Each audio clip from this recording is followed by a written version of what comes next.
County Legislative Body is now in session with the Honorable Jared Anderson, Chairman, presiding. All persons having business with this Honorable Commission, draw near, give attention, and you shall be heard. God save the United States of America, the great state of Tennessee, and this Honorable Commission. At this time, HCSO Chaplain Darrell Tipton will lead us in prayer. Let's bow our heads. Heavenly Father, we come to you today. God, we just thank you for this great day you've given it to us to serve and minister for you. God, you're just so good, and your love is just so abounding and great, and we thank you so much for that love and what you did on Calvary, but more important, that you did the third day. And Father, we thank you for making intercession. And tonight we pray for our leadership here in Blount County. We pray, Father, that grant them wisdom and boldness and knowledge to enable them to do their job and represent this county. And Father, in everything that we do here tonight, we want to lift you up and give you glory. We pray for all of our emergency personnel tonight. We pray that you'll be the shield around them, watch over and care for them. We pray for our schools, Father. We pray for our teachers and especially our students. We just pray, Father, just wrap your arms of love around them. Give them the strength and the courage that they need in order to do their job. And thank you for them. Now go with us through this great day you've given it to us. And Father, we ask it in Christ's name we pray. Amen. Amen. At this time, HCSO Blount County David will lead us in the pledge of allegiance to the American flag. Attention, salute, pledge. I pledge allegiance to the flag of the United States of America, and to the republic for which it stands, one nation, under God, indivisible, with liberty and justice for all. Thank you all. Y'all may be seated. Oh no, if you have a cell phone, please turn it on silent or vibrator, please, so it doesn't interrupt the meeting. Thank you. All right, welcome everyone to the Board of County Commissioners meeting for Thursday, February 19th, 2026. At this time, Madam Clerk, please take the roll call. Actually, I'm sorry, Madam Clerk, we will have the emergency evacuation procedures announcement, and then we'll have the roll call. Before we get started, let me read the emergency evacuation procedures. In the event of an emergency evacuation, an alarm will sound. Everyone should exit the building by way of the nearest stairwell in a safe and effective manner. If the nearest stairwell is blocked by smoke, use the other stairwell. Do not use the elevator. Once you reach the main floor, follow the exit sign and exit the building and quickly proceed away from the building. Be mindful of the emergency vehicles. All right, Madam Clerk, please take the roll call. Mr. Chairman, you have 21 members present. 21 present, a quorum is in attendance. We'll move on to item A, setting of the agenda. The chair will stand for a motion to set the agenda as published. I have a motion to do so from Commissioner Bright, second from Commissioner Martin. Any discussion on the setting of the agenda? Seeing none, if you're in favor of setting the agenda as published, vote yes. If you're not in favor, vote no.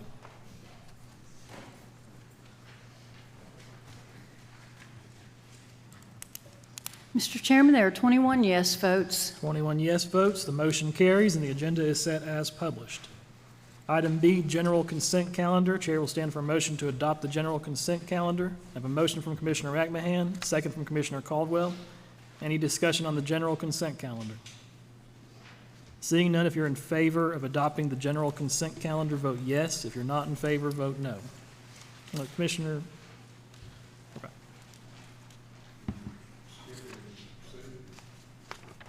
Well, we're doing that next. We're doing that next.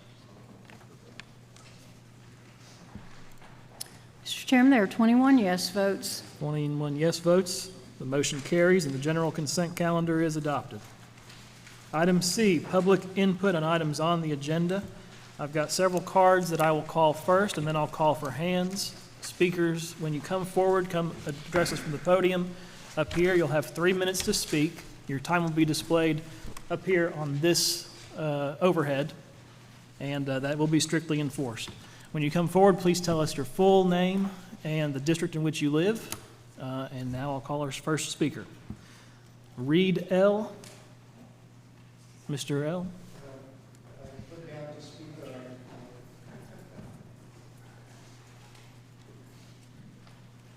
My name is Reed L. Address is 211 Hubbard Drive in Maryville. I did put in my request to speak regarding Resolution 260212, so if this is not the correct time. This is the proper time, sir? You've got 3 minutes. Go ahead. Okay. My question to it is, when is enough enough? I know taxation seems to be a strange concept, but the truth is the government can only spend what it takes out of the people's pockets.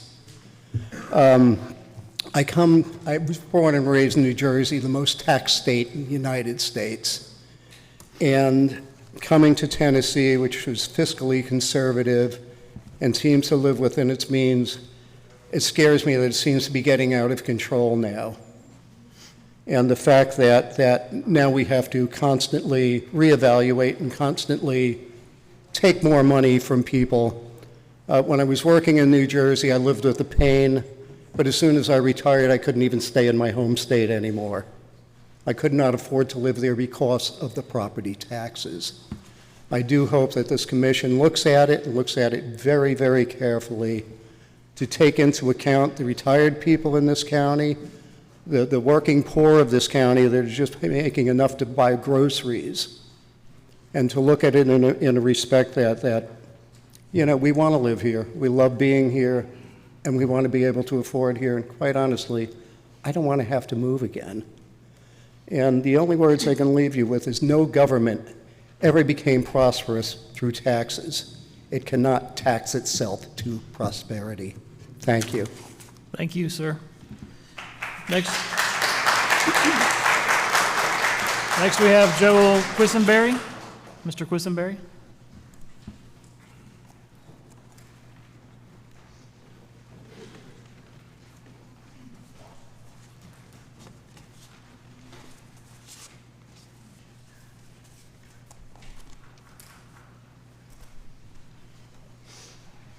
My name's Joel Quisenberry. Live in Maryville. I don't know the district. We just moved, so. But we've been in Blount for quite a while. And we came because we are against the reassessment every 2 years on property tax. And I would second what the gentleman before me said about all of our friends and neighbors that are retired on fixed incomes, and with property taxes continually going up and being reassessed all the time, that it affects them. It affects them being stuck on, they only have a certain amount of money coming in each month, and when the property tax it continually goes up, it makes it a lot harder for them for everything. And so, yeah, that's it. We're against it. So, thank you. Thank you, sir. Next we have Sam Kidd. Mr. Sam Kidd.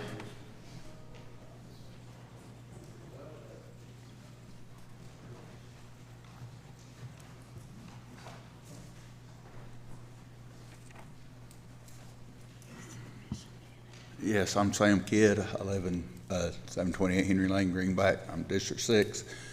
I oppose the every 2 years property tax reappraisal.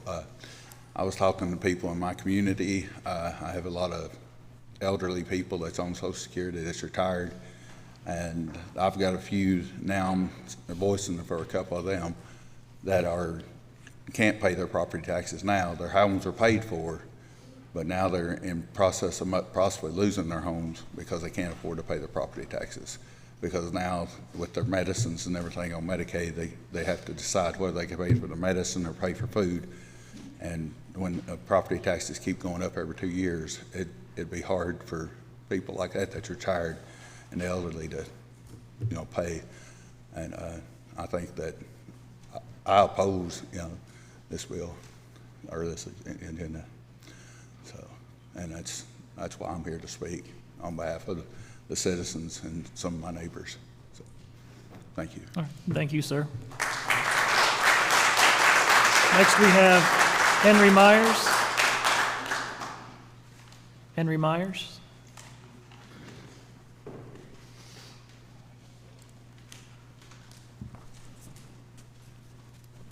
I'm Henry Myers, District 8, and I want to discuss this new appraisal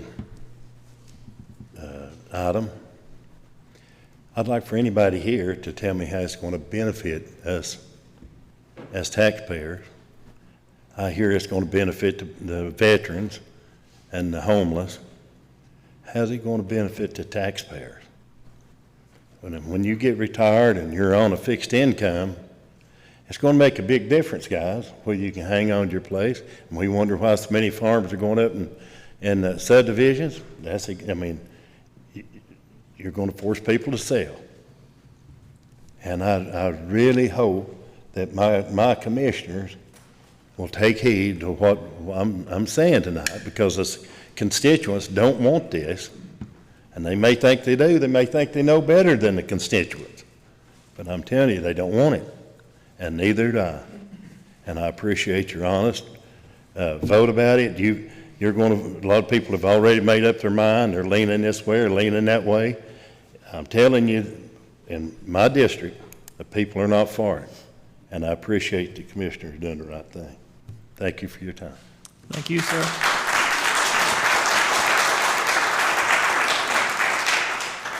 All right, that's all the cards that I had submitted. So at this time, if people want to raise your hand, I'll call them up at one at a time.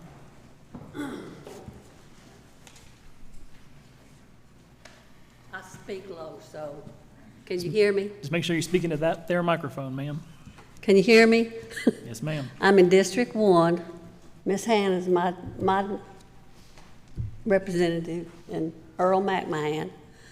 And I know we prayed to God right before this meeting. And everybody here has a conscience. Everybody that lives around me is my age. I'm not going to give you my age. But they're all on limited incomes and just barely getting by. And I feel for them. I do a lot for them. But at some point, we got to decide to do something different. And if you want to vote yes, I'm fine with that. But I want a breakdown on how you're going to spend that extra money on paper. Can you do that to let us know? We don't do back and forth during public comment. We're just here to listen to you, ma'am. But commissioners can respond when we get to that item. Do what? I said commissioners can respond when we get to that item on the agenda, but we don't do back and forth during public comment. Oh, okay, I'm sorry. This is my first that's time. okay. I apologize. But I just feel that it would be not beneficial. I live in a house that was built in 1920.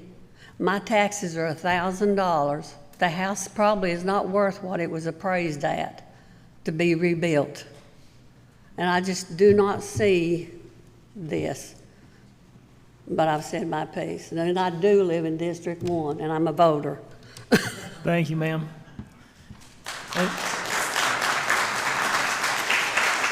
Anyone else who wishes to speak to items on the agenda? Yes, sir.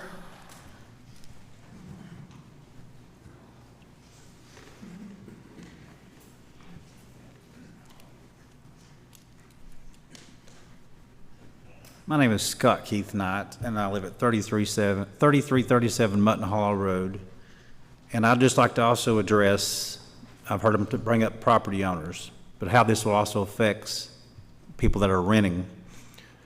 Some of these single parents that we've got out there, these landlords are not just going to suck up this extra cost. We've already got families out there struggling as it is, that you've already heard the other people say. So for these reasons, this is one of the many reasons I oppose this. Thank you, sir. Thank you. Anyone else? Yes, sir.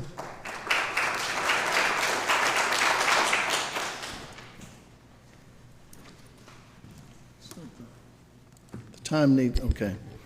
Hello, I'm Carl Culva, a resident of Rockford since 1965 and mayor of Rockford since 2010.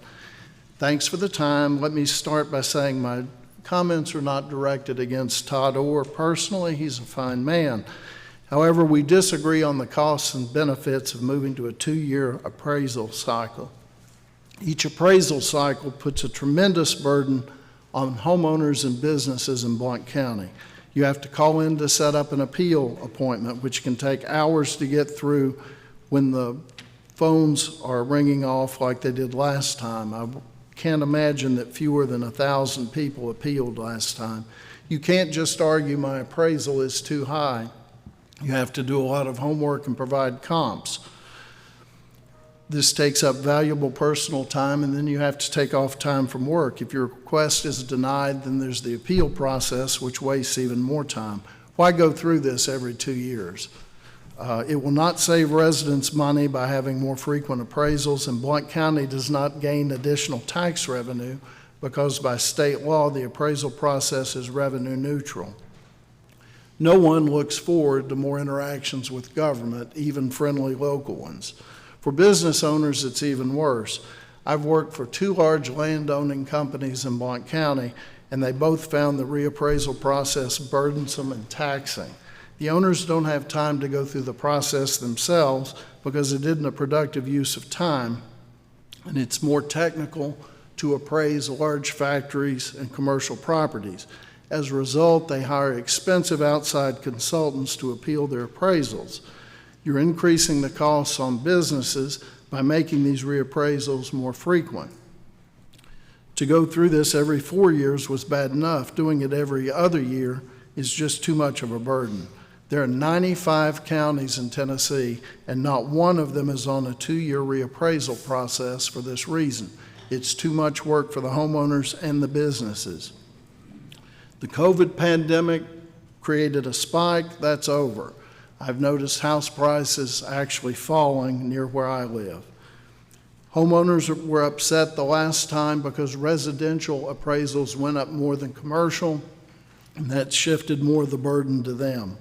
I've spoken to residents, business owners, and veterans all over Blount County, and none of them are in favor of a 2-year reappraisal cycle in Blount County. This is not a benefit to homeowners, business owners, or the business community.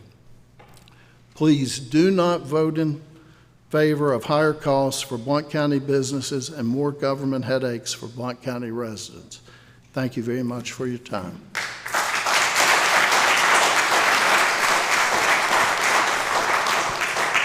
Thank you, Mr. Mayor. Anyone else who wishes to speak to items on the agenda?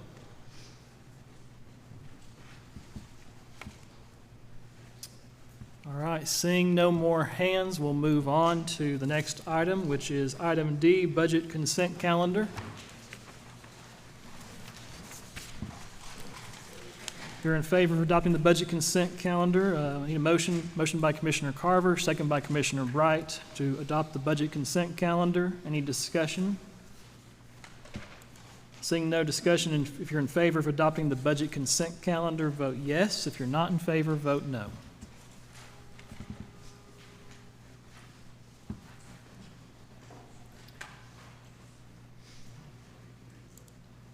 Mr. Chairman, there are 21 yes votes. 21 yes votes. The motion carries, and the budget consent calendar is adopted.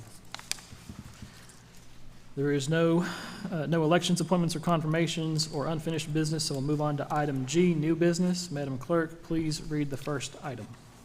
Resolution number 262002, budget transfer GPSF General Project School Funds, $534,550.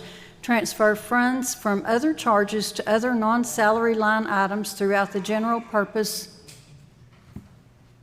school fund. Referred to full commission with a favorable recommendation by the Budget Committee 4-0.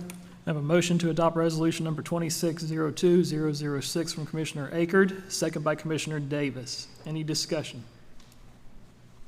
Seeing none, if you're in favor of adopting resolution number 2602006, vote yes. If you're not in favor, vote no.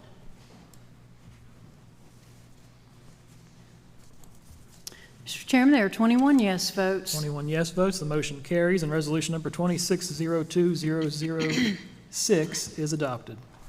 Resolution I'm number... sorry, 002 is adopted. Excuse me. All right, go ahead, Madam Clerk.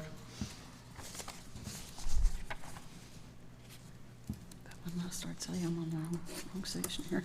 Resolution number 262003, budget increase, school capital, $239,300.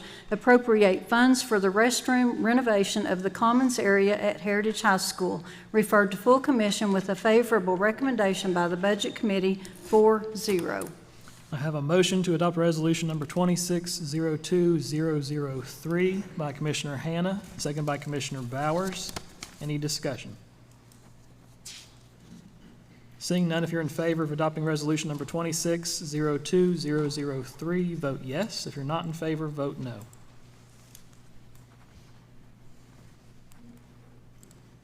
Mr. Chairman, there are 21 yes votes. Thank you, Madam Clerk. The motion carries, and resolution number 2602003 is adopted. Resolution number 2620004, budget increase, Blount County Sheriff's Office vehicles, $80,797.97. Appropriate fund balance for the purchase of a replacement vehicle with the required lighting package and decals. Referred to full commission with a favorable recommendation by the Budget Committee 4-0. I have a motion by Commissioner McMahon, second by Commissioner Giles, to adopt resolution number 2602004. Any discussion? Seeing none, if you're in favor of adopting resolution number 2602004, vote yes. If you're not in favor, vote no.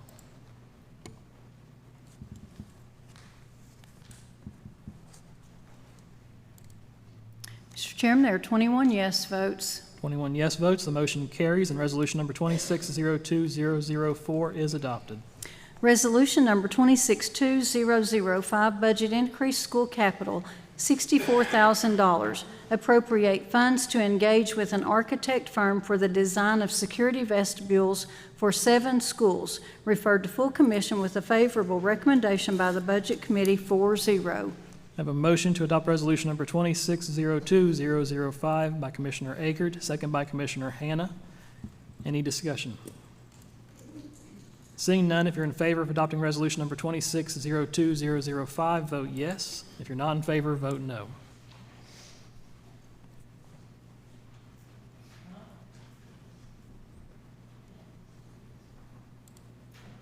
Mr. Chairman, there are 21 yes votes. 21 yes, the motion carries, and resolution number 2602005 is adopted. Resolution number 2620008, a resolution that approves an agreement with Arthur J. Gallagher Risk Management Services, LLC, Gallagher, for insurance brokerage services, multi-year contract beyond the end of the fiscal year 2025 and 26. I have a motion to adopt resolution number 2602008 by Commissioner Carver, second by Commissioner Caldwell. Any discussion? Seeing none, if you're in favor of adopting resolution number 2602008, vote yes. If you're not in favor, vote no. Mr. Chairman, there are 21 yes votes. 21 yes, the motion carries, and resolution number 2602008 is adopted. Resolution number 2620012, resolution authorizing a continuous 2-year reappraisal cycle. All right, I have a motion to adopt resolution number 2602012 by Commissioner French, second by Commissioner Reagan. Any discussion?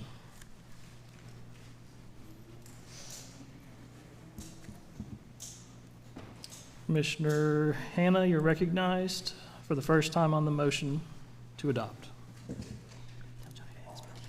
First, I'd like to ask if Todd Orr, ask the chair if Todd Orr could come and speak on behalf of some of the questions from the audience to talk about the pros and cons of a 2-year appraisal. All right, Mr. Orr? You have Yes, thank you.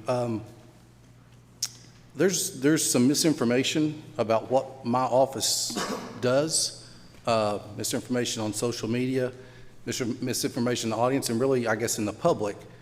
What we do is value property, and then we decide whether it's commercial or residential. In Tennessee, we're a fractional state. In Tennessee, residential property is assessed at 25% of the appraised value and commercial at 40% of the appraised value. That's kind of the nuts and bolts of what my office does. We don't raise and lower taxes. We do raise and lower value based on the market. In 2023, we had a huge swing. Mr. Cola, COVID, he was right. People wanted to come to our state, right? Because we were open. We were normalized. So people came and paid ridiculous amounts of money for property that I think is basically not worth what people are paying for it, but they're paying for it. So market value, the definition is a willing buyer and a willing seller. That's the law. That's what our office does. So that's how we base values. And reappraisals are revenue neutral. Reappraisals mean revenue neutral, means it's not a money grab. We bring in the same amount of money as the previous year's budget. So when appraisals rise, there's a certified tax rate from the state that goes down to give us the same amount of money as we had last year. Now, the growth we get is new construction, when new things are built. That's not planned in there. That's new construction. That's how it operates. I know people see crazy values and think that it's a money grab for us. The county brought in the same amount of money in 2023 that it did in 2022 based on the mathematics. There's some residential property in 2023 skyrocketed. It was about a 75% increase. Overall, the whole county was a 60% increase. So most residential property went up in value a little bit. That's the math. It's a bell curve. I don't know if some of y'all remember from statistics class, everything we do is statistical, and it's a bell curve. Commercial property, on contrary, it went up about 40% in 2023. Now, you heard me say that the median, the average across the county was 60. So commercial property, they paid less taxes in 2023, 2024, 2025 than they did in 2022. I have some examples. If y'all would like to know specifics, I have some examples of that. That's the market. That was nothing my office did. That was nothing you all did. You all kept the county certified rate to keep the same amount of money. That's how it works. We're finishing up a reappraisal right now in 2026. We did a 3-year because after the last one, I said, this is nuts, right? I don't want to, people were calling our office. It was off the chains. It was, the values were crazy. In the fall, when they got their tax bill and they saw, oh, this wasn't really, I didn't have a 70% tax increase. I had a little bit, but not a 70% or 80% or whatever it was. It was more normal. They understood. So we're doing a more frequent. I said, if we do more frequent, we won't have those big jumps, right? So we did a 3-year this past year. We're still working on it. It's not finalized, but it's going to be around a 20% increase. Now, Just a second, Mr. Orr. If people in the audience could please not have any loud talking. We can't hear him all the time when you do that. So if we have, in this reappraisal is about a 20% increase, as I said, that's based on the statistics. So the average across the county is about a 24% increase. So if residential goes up 20, the average is 24, most residential properties, assuming this body decides on the certified rate, it's going to be a little bit of a tax decrease. Numbers aren't finished, but that's around about what's happening. Commercial property this time went up about 28%. That's the way the market was. So they're going to see a slight increase, where we saw a slight increase personally in residential in 23. If we do more frequent reappraisals, we kind of catch things and there's not big increases. If it's more normalized around a 4 to 6% increase a year, that's kind of a normal flow. That's what we hope for. Our office is going to be market driven. Whatever the market shows is what we'll put on the properties.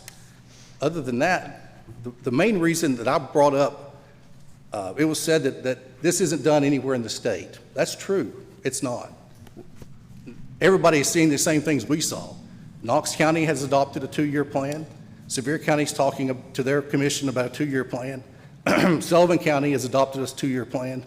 It's counties that are large enough to do it themselves, they have the staff, which we do, are doing it because they think it's going to be better for the citizens.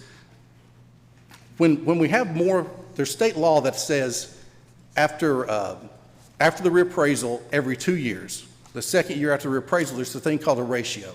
The state runs it. It does a state ratio.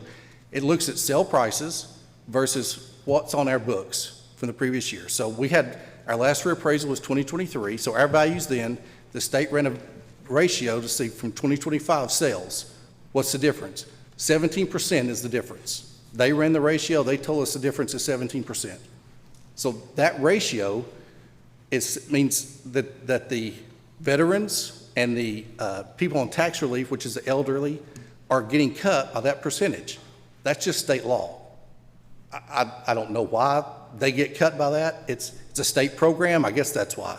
That's what it is. But if we do it more frequently, we don't have a ratio, those people don't get cut by their state programs. That's the main reason that I brought this to your all's attention. I'm an elected official. I'm supposed to, I think, do what's best for the entire county. If we can't help those that I think need help, that's why I brought this to your all's attention to do it. All That right, answer your Commissioner question, Hannah, Jessica? you still have the floor. Yes, thank you. I would like to motion to table this so that we can get more information into the public's hands before making a vote on this. Are you wanting to table it, or do you want to postpone it? I want to postpone it. All right, I have a pending motion to postpone from Commissioner Hannah. Is there, push your button for motioning, please. Is there a second? Second from Who seconded? Commissioner Michaels, seconds it.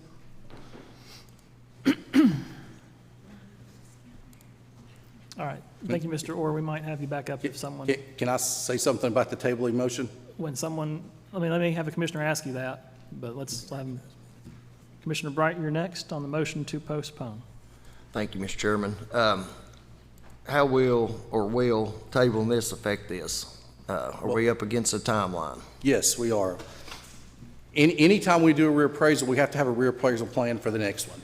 It has to be voted on by the legislative body, which is you, and it has to be voted on by the State Board of Equalization at the state. They meet once a year, or they meet twice a year. They meet in April. So if you table it, I guess that's your decision. If it has to be done, the default is a 6-year plan. That's the state law. It goes to a default. So if it's tabled and there's not anything brought. State the point of order, please. We're not, I'm going to make it clear, we're not tabling it, we're postponing it. Is that what the motion was? That's correct, Commissioner. The motion was to postpone, so the default is it goes 1 month to the Right. March commission meeting. So we're postponing it, we're not tabling it, right? That's correct, Commissioner. Thank you. Go ahead, Mr. Orr. There is a timeline. So that's your timeline. In April, the State Board has to have something to vote on for a plan. So essentially, if we postpone this month, it effectively kills it for this appraisal cycle. We won't be able to bring this back up again, at least in enough time to do for the next appraisal cycle. When would our next option be? To be honest, I'll have to check with the state on that. I really don't know. I didn't see that question coming, and I didn't check. So unless Trevor, you have any idea? That's my chief deputy. Sometimes he knows things like that I don't know. So I really shouldn't from the chair, but so our next, Excuse me. so just to be clear, our next meeting of this body is the third Thursday in March. So you're saying that the deadline would be before? I don't know the answer to that. Okay. I don't know. I know that the State Board meets in April. I don't know when in April. I know they meet in April. All right. Thank you. All right, on the motion to postpone, Commissioner Giles, are you on the motion to postpone? No, sir. Commissioner Michaels on the motion to postpone? Sure. All right, Commissioner Michaels, you're recognized. Thank you, Mr. Chairman. Mr. Orr, you mentioned a while ago that reappraisal in 23, that's pretty rough, wasn't it? Yes, sir, for everyone. Yeah.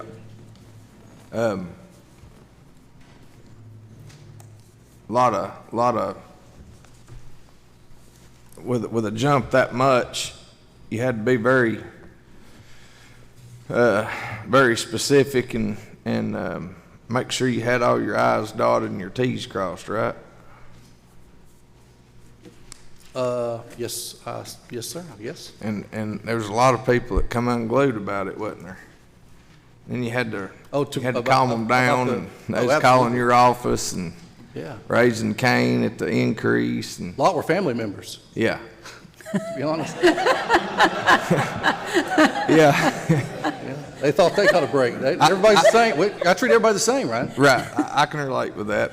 Black sheep, that's what they call us. Yeah, I understand. So, I guess, you know, if this body decides to move that direction,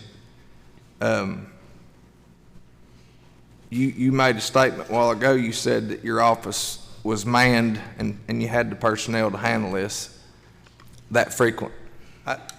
I think so. We just did a 3-year, and that's why last year when I came before you all, the Comptroller of the Treasury came, if y'all remember, in favor of more frequent reappraisals. That I want to do 3-year. I didn't know what we could do. I didn't know how. I'm not coming to ask for more people, for more staff, for more things. Yeah, I know you're not yet. No. I know that's not part of this. No, I'm not. We could do it with less, it'd be even better. Yeah. So I guess, have we really thought that one through to where, you know, we know that we're not going to have to add personnel, Yes, sir. buy new computer programs and more cars and oil changes and maintenance and I mean, we have maintenance, we have cars. Nothing can be certain. I'm not going to tell you that I'm 100% certain with anything. I just had a lady retire in December. That was my data entry lady. She'd been here for 25 years. I was going to replace her with someone, and you can't replace 25 years of knowledge, Sure. right? And we have 79,000 parcels in Blount County. She keyed every parcel. She could key and talk and carry on a conversation, drink coffee, whatever, and not miss a beat. Phenomenal. We can't replace that. So now we've changed the way we do things in the office. So it's made things different. I think we can, I think we can do things like that, but if, I guess to be honest, it's kind of your decision of whether we do it or not. I mean, we can go back to a 4 or 6 year, whatever, but I don't think that's best for Blount County personally, but I told you all my job was to value property and tell it commercial, residential, and tell you what I think is best, and then you all get to decide how it goes. Just like you get to decide tax rates. You get to decide whether there's tax increases. That's not my job, that's yours. right. I mean, if you live in the city of Maryville right now, they got a tax increase, and my office didn't do anything, all right? So the city council said we need more money. They got a tax increase. My office didn't change. We didn't do anything different. Well, I don't know that this is still staying on topic for the amendment, but reiterate one more time the reasoning for veterans and who? Tax relief. It's the elderly. It's through the trustee's office. It's where I don't know the requirements, but I want to say 65, but I'm not sure. And it's income based as well. And the veteran is, you have to be 100% disabled, I believe. So there's different programs, and those are state programs. You get those through the trustee's office, but they're state-based programs. So anytime, like I said, that ratio, whatever that ratio is, it just happened to be 17%, 23 to 25. I talked to a guy in Hawkins County today, the assessor, who's thinking of going more frequent. Their ratio, they hadn't reappraised since 21, their ratio was 59%. Everybody in Tennessee is seeing values. I don't know how you can do that kind of thing. So whatever the ratio is, these programs are cut by that percentage. I think that's nuts. I don't agree with that, but it's the law. Nobody asked Todd. And doing it every 2 years benefits that how? I guess Because it does away with the ratio. If we do it every 2 years, the state can't come in the second year and do a ratio. We're doing another reappraisal. Right. So we're revaluing again, and then that doesn't happen. Whatever the people are getting, they get. Okay, thank you. Mm-hmm. Commissioner Bowers on the motion to postpone? Thank you, Mr. Chairman. I believe our meeting next month is March the 19th, so I'm not speaking for Todd, but I think if we did a final vote, then it would be okay and it would give enough time. And I'm in favor of postponing just so maybe we can get the word out there a little bit more. I didn't realize there was such a controversy over this because this really creates more work for the property assessor's office. He would probably be happier on a 4-year, but it does catch our value up, and citizens don't get sticker shock when their value goes from $200,000 to $700,000 in 4 years. Hopefully we're past all that. You know, and if the market stabilizes, I feel like we could probably go back to a 4-year appraisal and be fine. So I think that's part of the reason that Todd's wanting to do this, and I think it's probably a good idea, but I am willing to postpone for a month, Mr. Chairman. All right. And Commissioner, just because of spring break, the March meeting, and I misspoke earlier, the March meeting is actually going to be scheduled for March 24th, which is a Tuesday. So please make a note of that. 24. March 24. All right. Next, we have Commissioner Wells on the motion to postpone. Thanks, Mr. Chairman. I will say right out of the gate that I will not be in favor of postponing, but the reason being is I'm happy to consider postponing when I've heard new information, and new information has been provided that we need to consider and think differently about. We made a decision last year to go through a 2-year cycle to actually reach this point. So this is not a new decision and new information. Actually, nothing has really changed at all. It's just really, I know we're wanting to inform people better, and I know that's the intent of the postponement. And I wish that I thought that actually would happen. I wish there was a way to get the false narratives that we've heard dispelled. But truly what I believe will happen is that will get worse.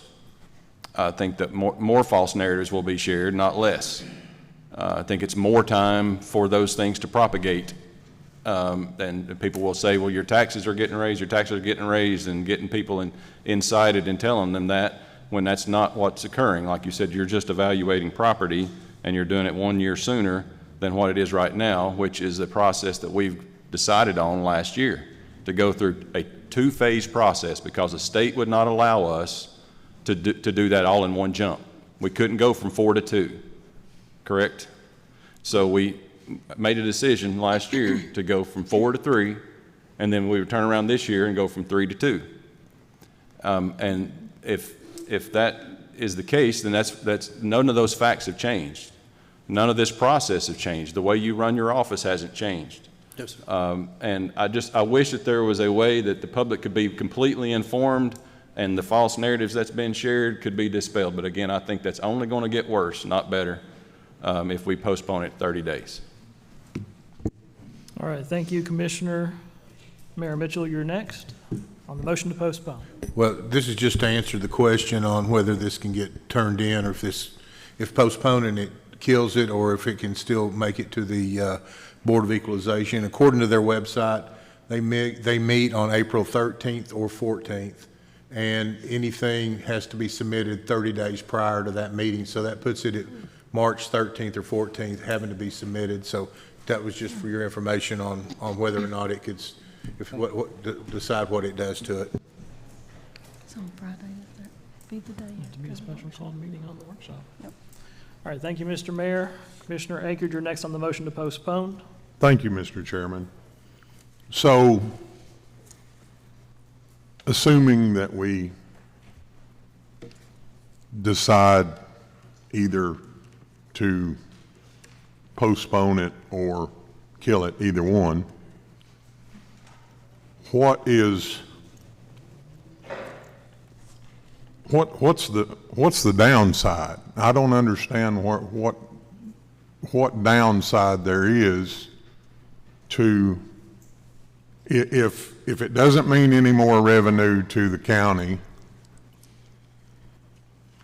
how many people are 100% disabled in Blount County that this is affecting, when all the rest of us would be faced with a reappraisal every 2 years? I don't have the answer. That's a program out of a different office. I don't have the answer to that. I don't know how many people are on tax freeze. I don't know how many people are on the veteran relief program. I don't know.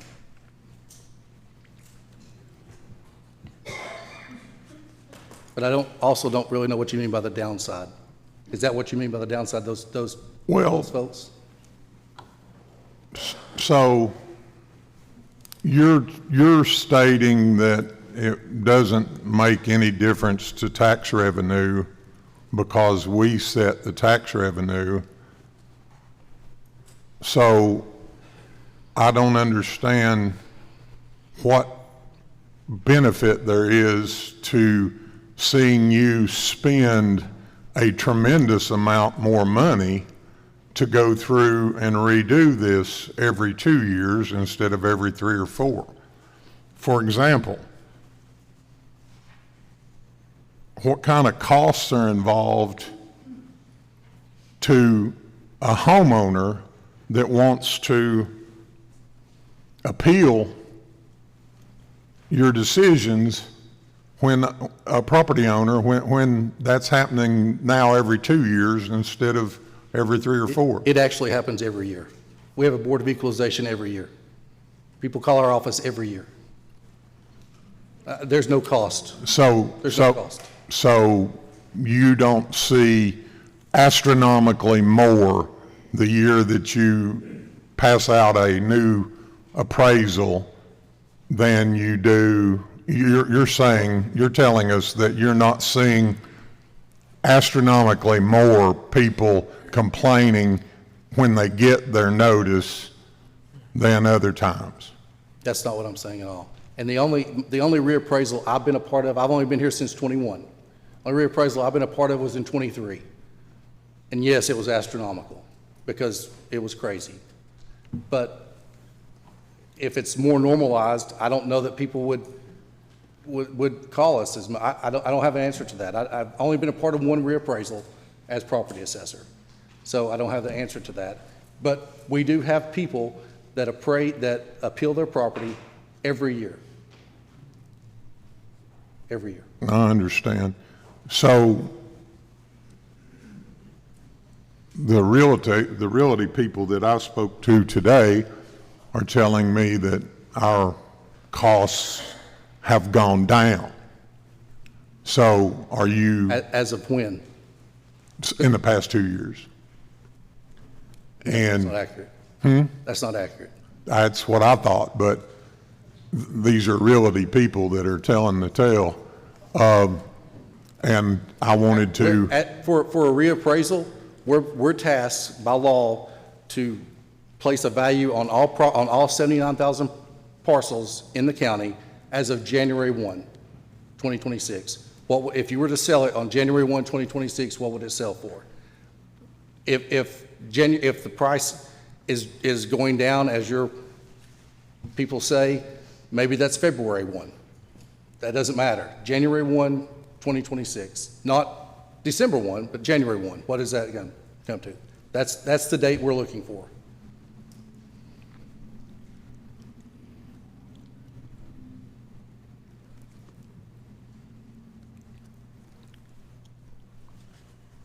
Commissioner, you still have the floor. I'm trying to review my notes. Just a moment.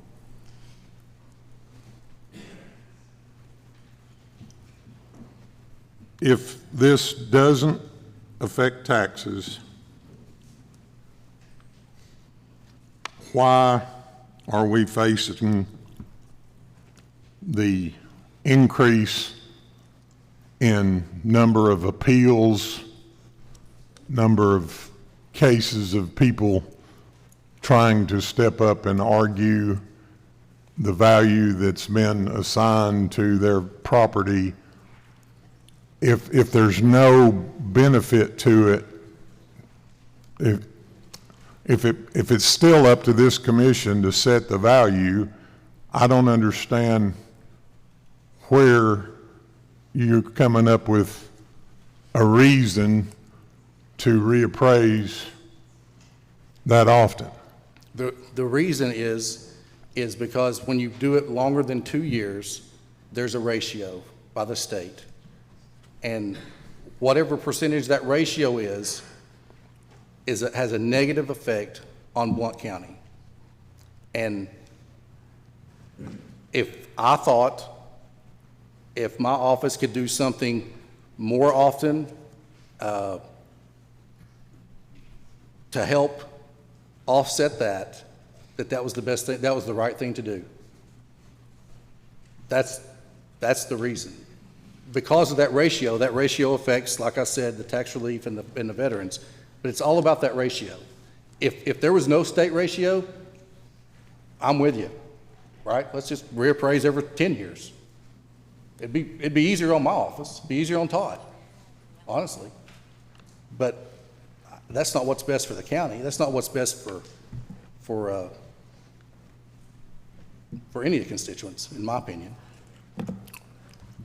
But you don't know how many people that ratio affects? I do not. It comes from a different office. It's a trustee's office, not the property assessor's office. I'm just giving you the information. You can't even sign up for it in my office. So the 21 of us are to decide something that affects everybody in all of those 92,000, what was the number? Parcels? Yeah. 79,000. 79,000. Something that affects all 79,000 parcels, and we don't have any idea how many people that are going to benefit from doing this, but we do know that all those people that own those properties are going to see a difference in the value of their property every 2 years. Whatever the market value is after a reappraisal, that is correct. Had I been asked this question at the workshop last week, I would have went to the trustee's office and got an answer for you. Nobody asked a question about this last week. I didn't know it was a question. I didn't get it. Trustee's not here, I don't think. So I have no idea of those numbers. Like I said, it's not from my office. I was just telling you things that happen on a county level that affect, everybody kind of affects everybody in the county offices. I don't deal with that, so I don't know the answer to that.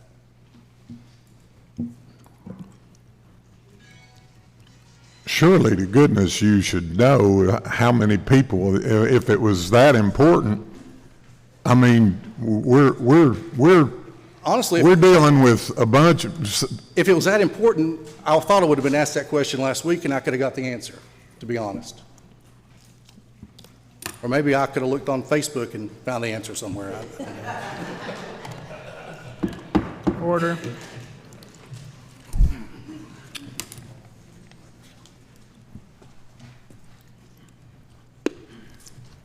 That's it for now. All right, Commissioner Bledsoe for the first time on the motion to postpone. Yes, Chairman, just to pick up on the conversations going on, first of all, in the relief program, just to be clear, this does not go through the property assessor's office. They apply for it, if I'm not mistaken, through the trustee's office. It is then sent to the state tax relief program where they decide then who is eligible, who is not. There's three categories they fit into. Number one, elderly, which if I'm not mistaken is 65 and over. The second one is if they are disabled, and depending on what their disability is, and those who are veterans. So just to kind of clear that up, the property assessor's office doesn't really handle that information. Trustee's office, and then that is sent to the state tax relief fund office in Nashville. Thank you. Thank you, Commissioner. Commissioner Hanna for the second time, or I'm sorry, for the first time on the motion to postpone, speaking to that motion. Go ahead. Todd, the last appraisal, during that appraisal, commercial properties received a tax break. Is that correct? Not, yes and no. Yes, their taxes were less. They didn't receive any tax break. It was just what the market did. It was how the market worked. So it was more in their favor than residential? Oh, absolutely. I mean, I have some examples. And can you share those examples? Absolutely. In 2022, this is the building, the property of it, was appraised at $606,800. The taxes were $5,995, based on the tax rate of 247. We had a reappraisal in '23. The tax rate went down to $1.59. The appraisal went up to $629,700, not that big of a jump. The taxes went down to $4,005. That's almost a $2,000 discount, or cut, not a discount. That's the same for 23, 24, 25.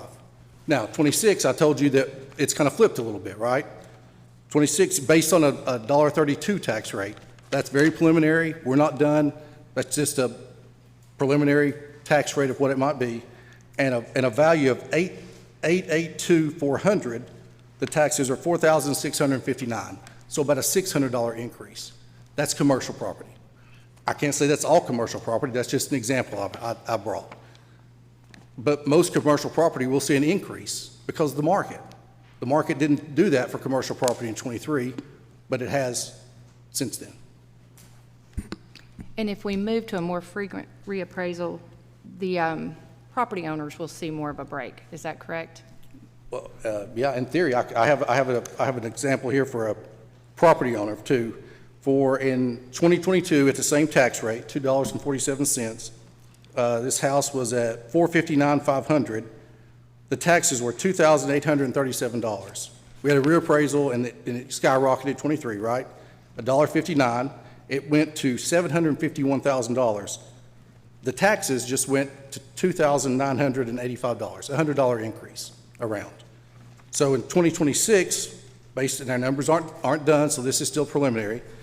That home is now at $907,100, and the taxes are $2,993. That's an $8 increase. So to say that it's going to be a break, it's going to depend, but an $8 increase over 3 years, when the property value goes up almost $200,000, is kind of says itself. Appreciate that.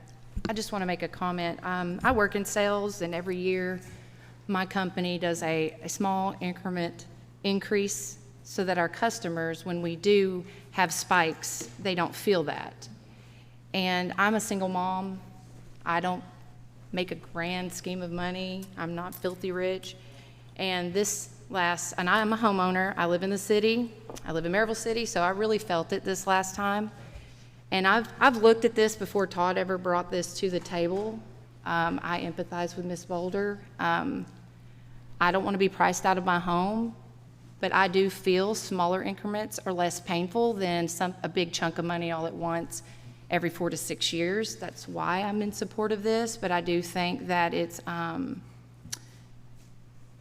been presented to the public incorrectly. And the reason why I wanted to table it is because I did want everyone to gain a better understanding, but I am with David Wells, Commissioner Wells. I do feel like that's not going to help, so I would like to take back my motion to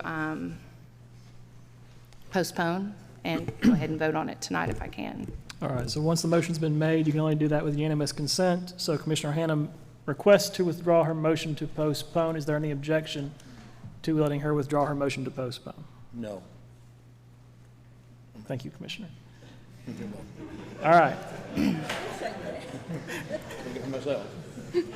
Hearing none and relying on Commissioner Giles' averment, the motion to postpone is withdrawn.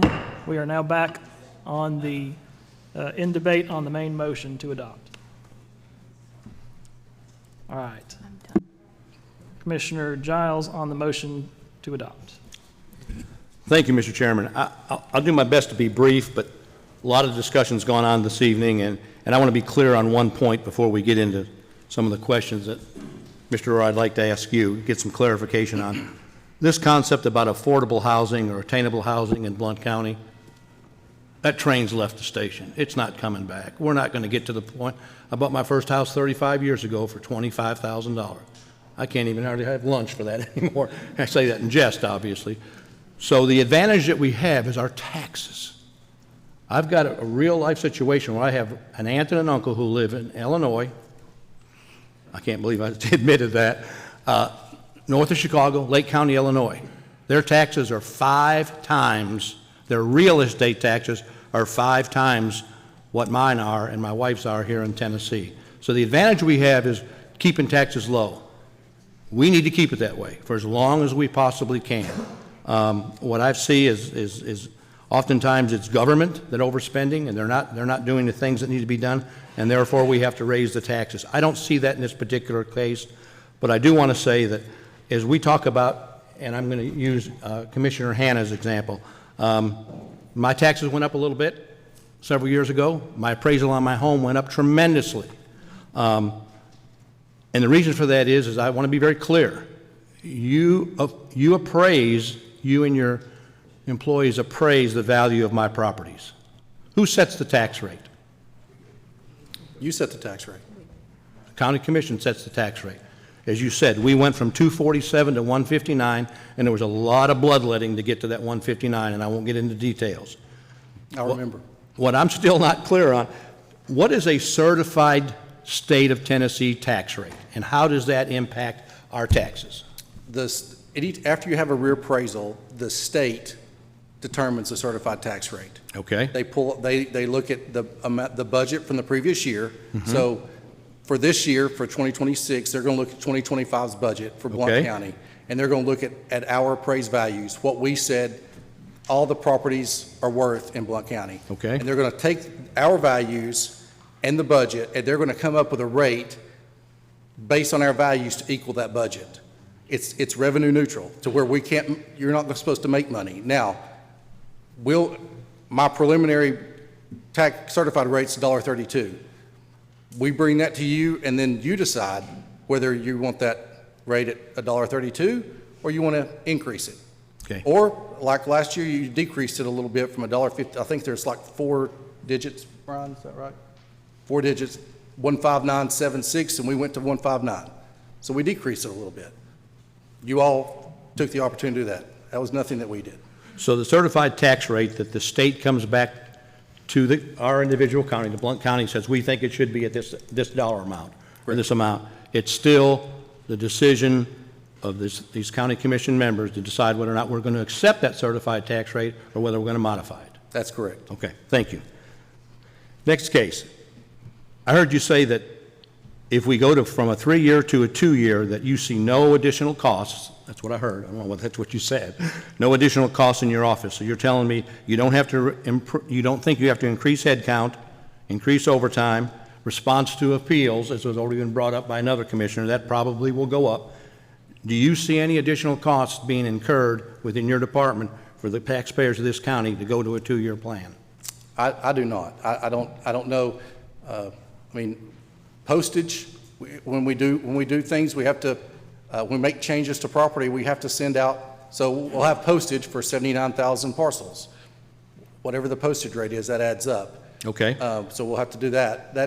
But as far as our workings of our office, I don't foresee anything of any change to how we're going to do it. We're just going to work harder and be more efficient. I mean, I've got a great staff. I mean, most of you all know a lot of the people that work there, and they've been doing it a lot longer than I have in this office. I've been doing it for a long time everywhere, but they've been doing it here a long time. So it's.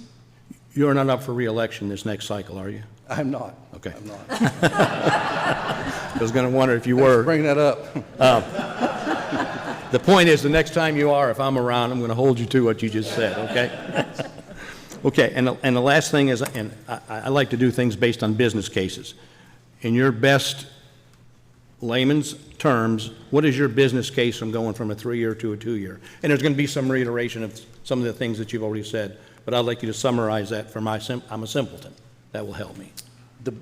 My business case from going from a 3 to a 2, it's purely about the ratio, to get rid of the state ratio. That's really the whole reason I wanted to go shorter to begin with.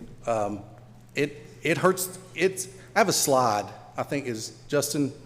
I had some out there for people. I don't know if people picked them up. He's doing it, yeah, I think.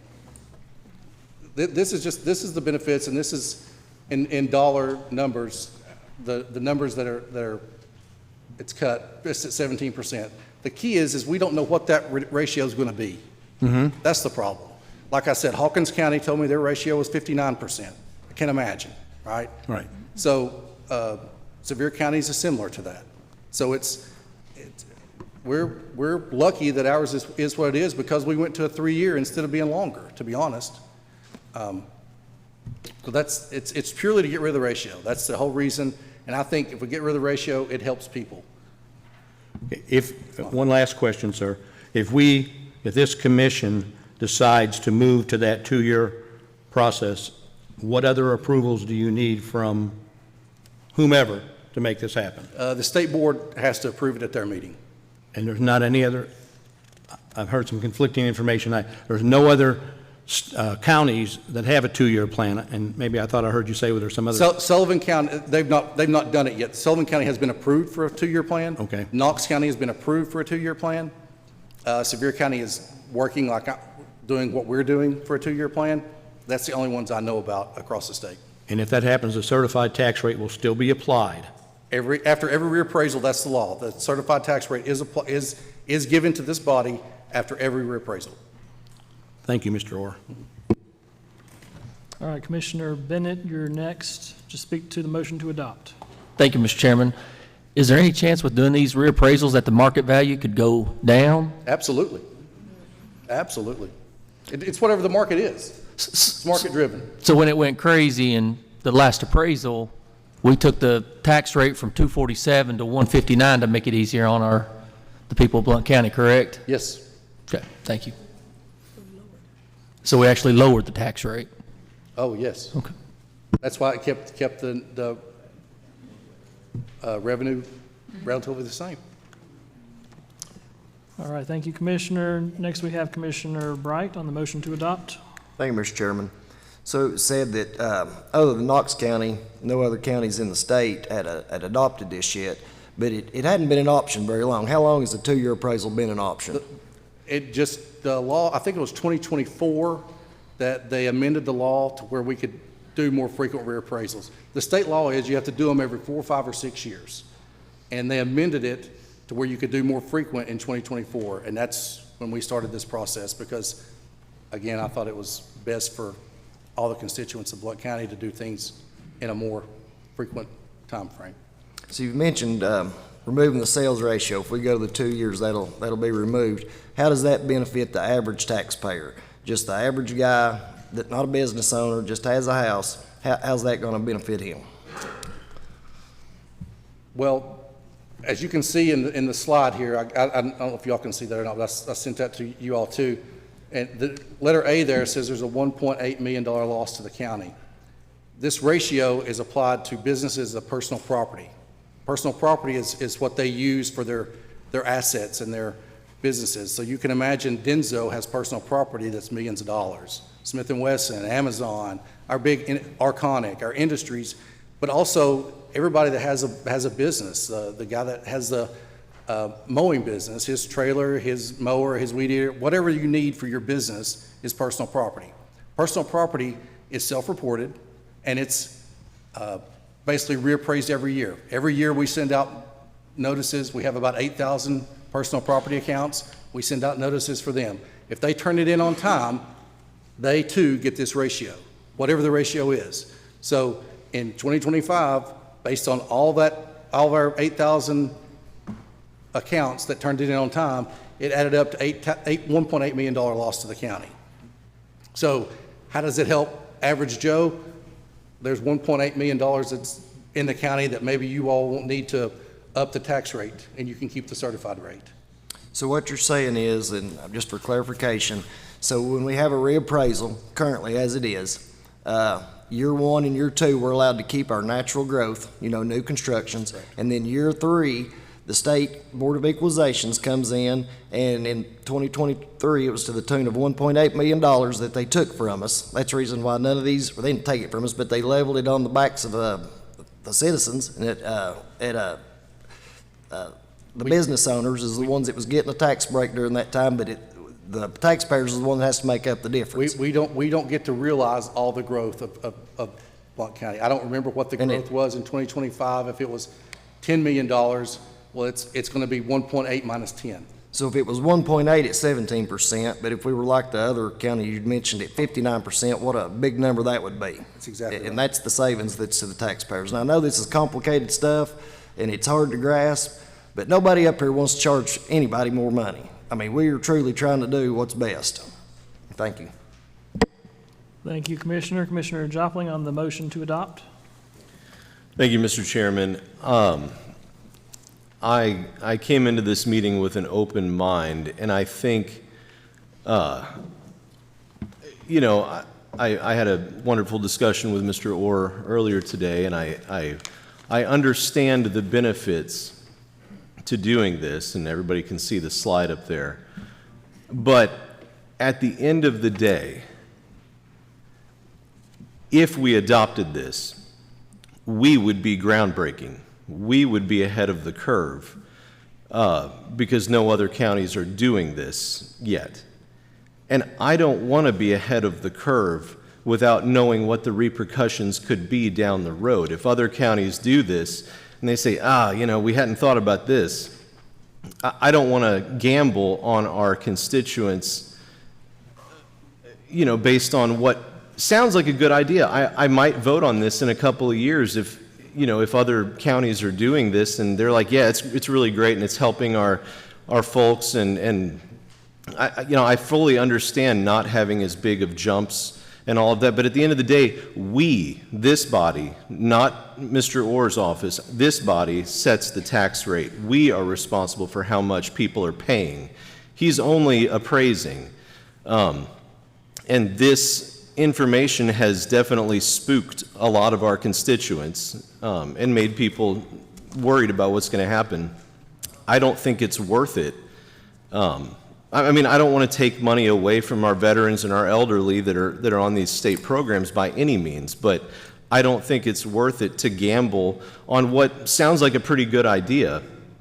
We don't need to be groundbreaking in this.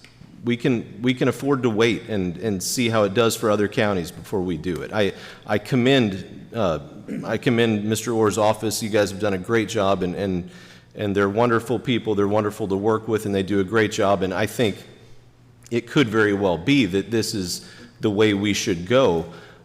But I don't want to be the first one to do it. Let Knox County do it. That's their problem if it fails, you know. we know it works. We know what works here. That's just my personal feeling on it. So thank you. Thank you, Commissioner. Commissioner Michaels for the first time on the motion to adopt.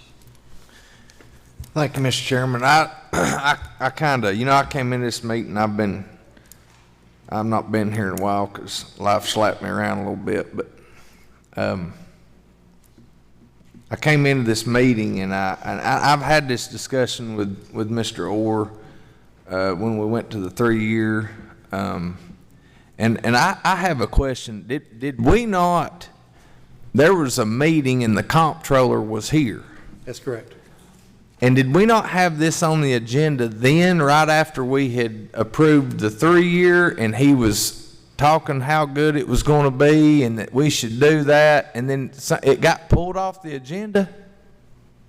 No, we went to a 3-year, he was talking more frequent reappraisals is the way we should go. So we went to a 3-year first, and as Mr. Wells talked about, we talked about going from a 3 to a 2. We did that. You decided that to go from a 3 to a 2, but you couldn't pass everything at once. I got you. We had to go through the reappraisal process to. I got you. And I knew. When was that? 24 or 20? It was last 20. Last year. Last 25? November, December, something like that. Okay. So, and I remember being in your office and having this discussion and the $1.8 million loss. Mm-hmm. That the county had. I guess this is what where I would be if I told you out in the hall that I did not feel good about voting on this. I have been brought back up to speed fairly well tonight with the discussion. I still don't know exactly what I'm going to do, but I will say this.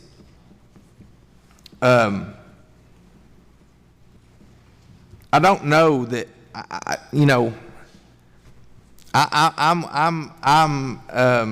in a line with Commissioner Joplin where I don't think that we need to be, the head on this horse.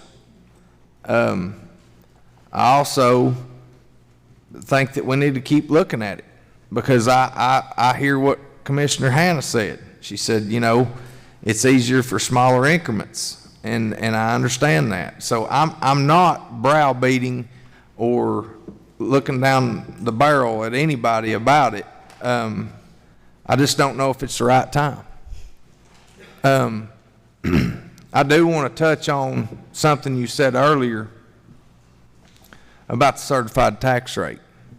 When your office reappraised in '23, and then it was up, and we got our revenue neutral back from the state and our certified tax rate,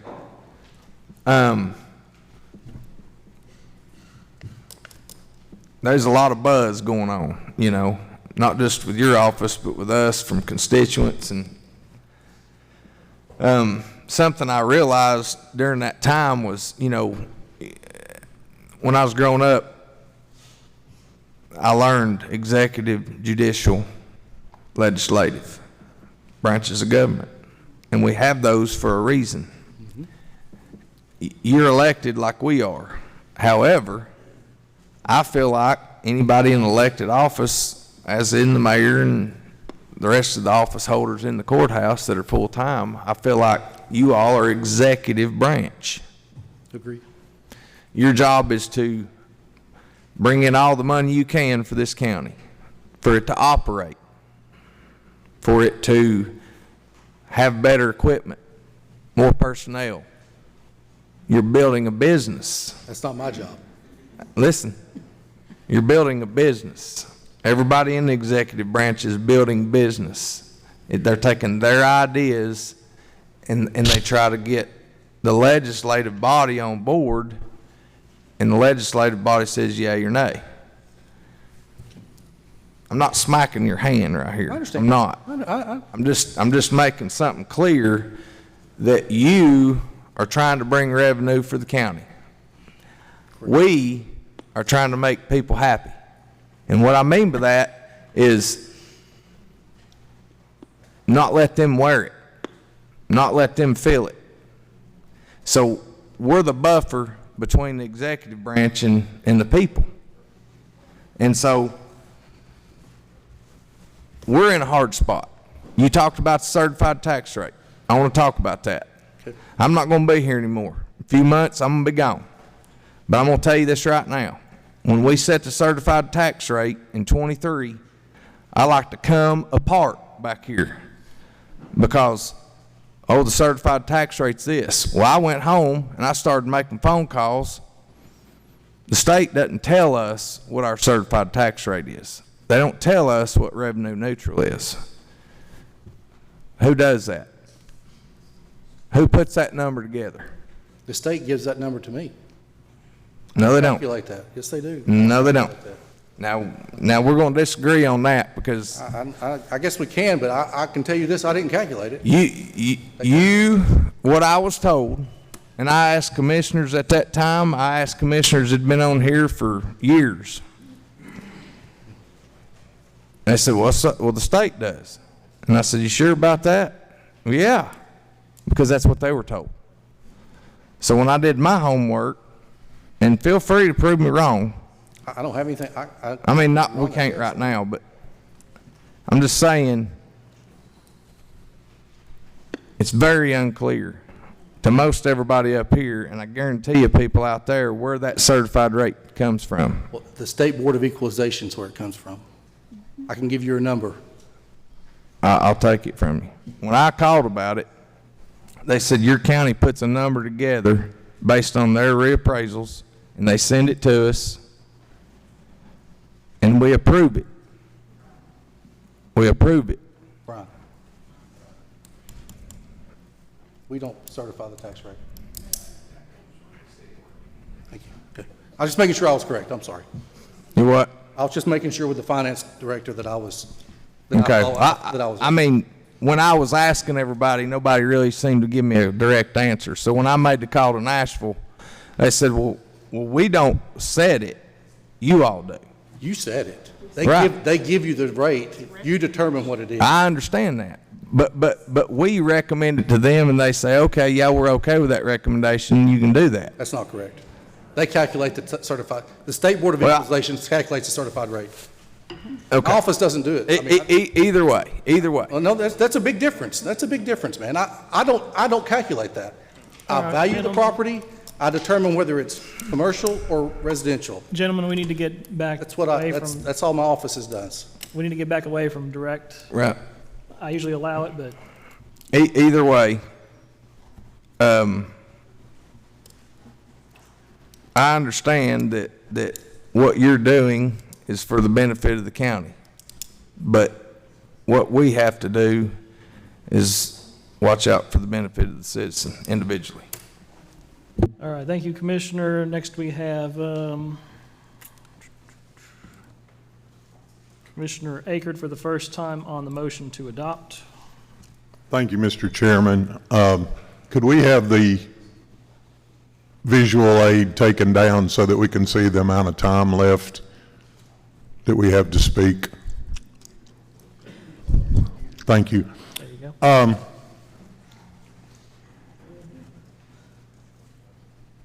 The state controller and people that are involved in this that we're talking to don't live here. We've got a room with a bunch of people that do live here, and we're telling them that the tax rate fell from 247 to 150 something. 59. Ask these people out here how many of them's tax rate went down. How many of them are paying less tax now for the same property than you were paying before, even though we reduced the rate?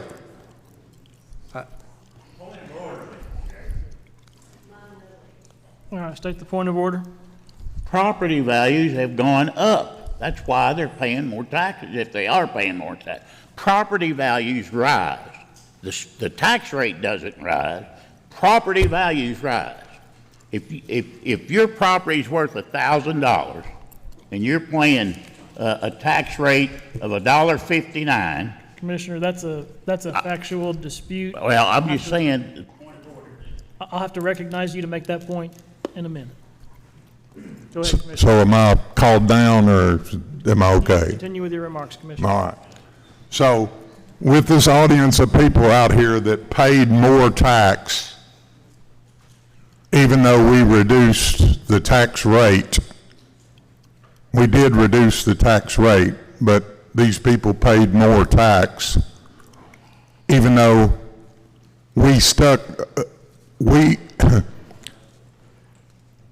when we reduced the rate, we set it to the state's number. The number that we were told was from the state is what the tax rate is set at right now, but these people all paid more money.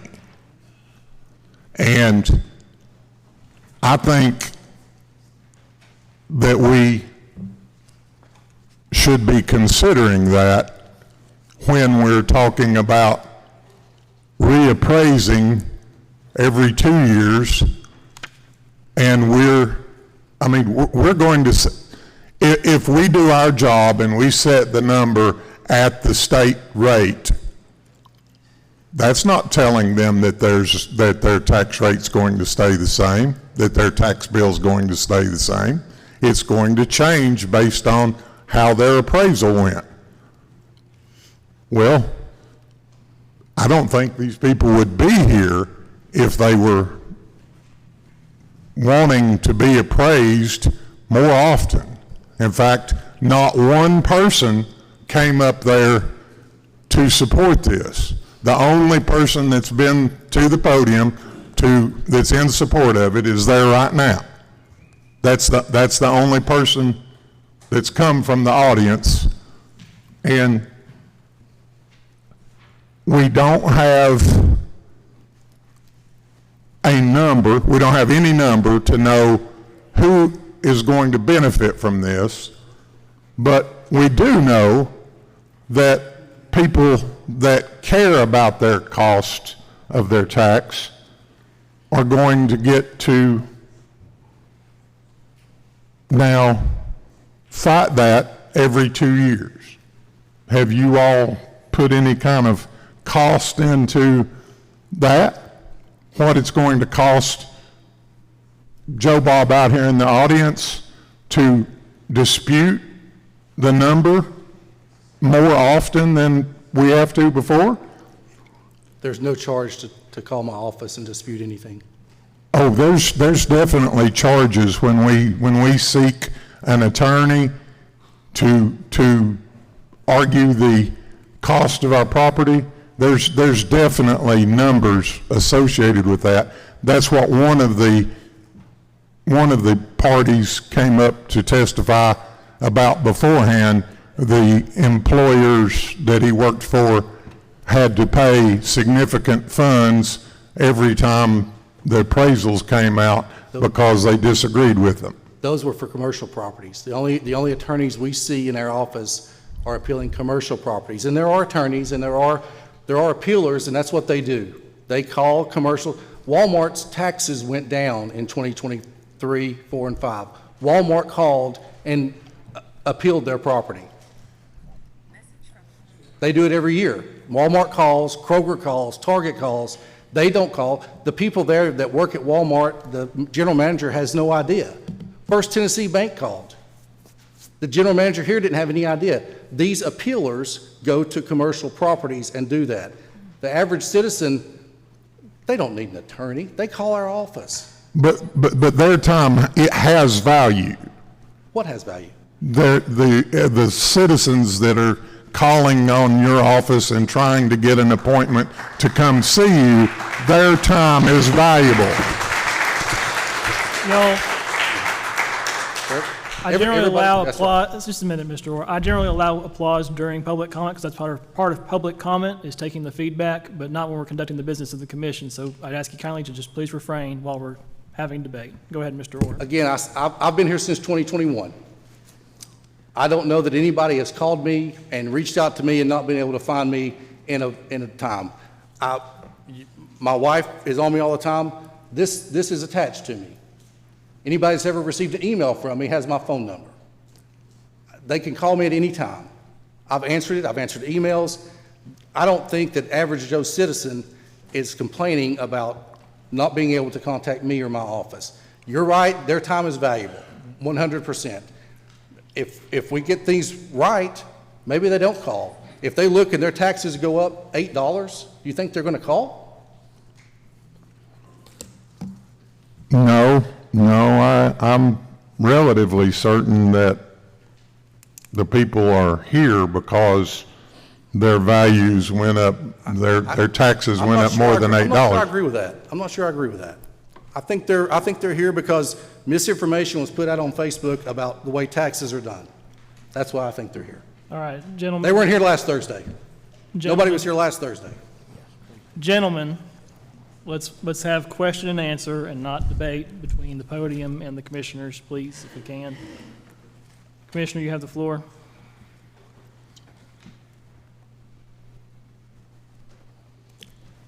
I simply don't have a value to apply to what it's going to cost our citizens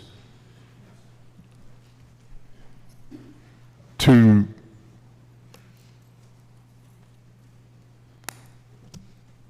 refigure everything that often. Citizens don't want to appeal every 2 years. Agree. And if we're going to say, and there's no debate here, that commercial taxes went down more than private property taxes with the last appraisal? That is correct. Okay, so the people are paying more tax now to get us the same number that we got before. I said that earlier. That was how the market was. Overall, our county went up 60%. The average residential property went up 75%. So yes, they were paying a little more. The average commercial property went up 40%, so they are paying less. During this reappraisal, the market has shifted. It's right the opposite. I don't know what the market's going to do. Nobody saw the market coming in 23 like that. If we do things more often, maybe we'll catch the market when it's doing something. Maybe not. It's all market driven for our office. So one of the first things that we learn when we take this role as commissioner is that we can't ever reduce a budget. We're not allowed to reduce the budget for the departments that we've given X number of dollars to last year. We can't reduce that. Your time's expired. I apologize. All right, next we have Commissioner McMahon on the motion to adopt for the first time. Yeah, you don't need to put that timer up. I'm not going to take too long. Bottom line, this poor man right here, tax assessor and an undertaker, about the same kind of situation. You know, this doesn't ever come with a lot of good news because we have to get in our pocket and pay. Got to pay for roads, schools, police, fire, all those things. You all know this. I'm thinking what the man's coming up and saying is if we could do it every 2 years to avoid a 17% ratio. Am I correct in that? Correct. Where does that 17% ratio go if it doesn't go to the state, but it goes to our veterans? I don't know about, I never served, but I tell you what, I have respect for every veteran that ever did it because I can sit up here and be free. Number two, if you have a 2-year ratio instead of a 3, let's say we have a change in the market. You may have a situation where you're paying more that year than you need to. Am I right on that? It's possible. So for that reason, if we are truly conservative about our spending, 17% that goes to the elderly who can't afford things and veterans sounds pretty good to me. That's all I have to say. I hope it didn't take too long. Thank you, Commissioner. Commissioner French for the first time on the motion to adopt. Thank you, Mr. Chairman. I can look around this room and see one person that was here in 2015, and that's the mayor. Mayor, would you like to tell what happened? When we kept pushing it, we were on, I think, a 4 or 5 year appraisal at the time. We'd been on one that way for several years. The tax rate, I think, Todd, was 212? 212. Yes, sir. 212. We've been on an appraisal for 4 years, or 5, since I was on the commission in 1998. And guess what happened? We had to raise the next year, that year, we raised taxes to what? 247. 227. 47. 247. We had to go up 35 cents on the tax rate. Now, imagine what's going to happen if we revert back to that. You talk about you folks raising cane. There's going to be, what's the population? 135, 140,000? 140,000 of us are going to raise cane if that has to happen. But that's not going to happen if we go to a 2-year appraisal. We're going to go up. We may go up, and we may not go up. But we're not going to be hit with a 35-cent tax rate all at one time. Now, do the calculation right now. If you're paying $2.12, and then do it if you're paying $2.47. Let's see how you like that. I don't think you would. So we need to think twice about this. Going to a 2-year ratio is going to alleviate that large tax increase. We had to, based on what we were told from our finance director. If we didn't, we were probably going to have to shut down by lack of federal government. I'm going to tell you. So, like I said, none of you were here. None of you remember that. I know the mayor remembers that. So, I don't want to go back to that again. And that's why I'm in favor of this proposal. Thank you. We got to have, push your button if you want to do that. I'll call it in order. Commissioner Hannah. She pushed her button first. Commissioner Hannah, you recognized for the second time on the motion to adopt. I just wanted to make the comment, it's, if my mind serves me well, when I first became a commissioner, it was right after COVID, and we were coming into all these issues with everybody moving in here, and I was at a training in Nashville at CTOS, and that is where myself and Mr. Orr learned about why the state was bringing this to the table, and it was because all the counties were feeling an impact in this state, and they wanted a solution. And that's why they came to this solution and offered it to the counties, and that's why it is new to all of the counties to adopt. And it was a solution to help some of the faster growing counties. I can understand why commercial business owners and commercial properties do not like this, because it is, going to affect them a little more than residential and bring a little bit more relief to residential. So I do empathize there.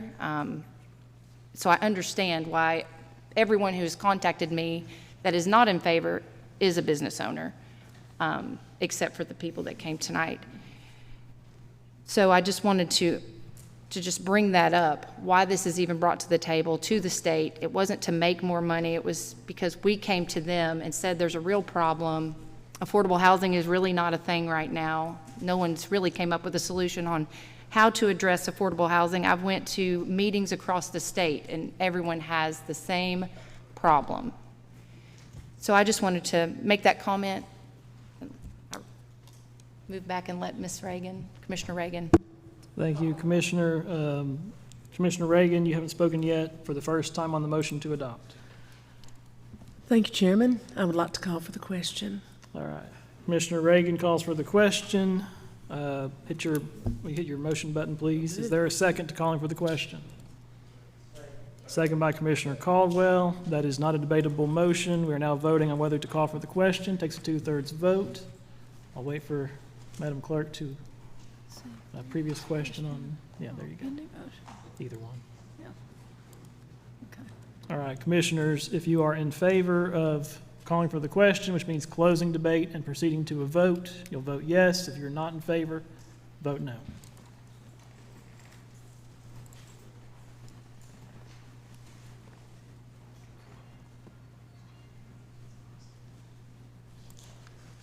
Mr. Chairman, there are 17 yes votes, 3 no votes, and 1 abstention. 17 yes, 3 no. The motion carries. We are now voting on whether to adopt resolution number 2602012.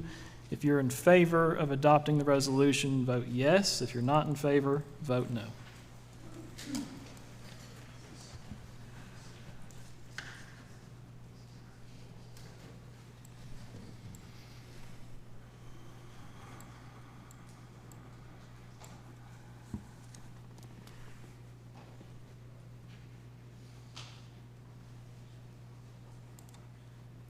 Mr. Chairman, there are 17 yes votes, 3 no votes, and 1 abstention.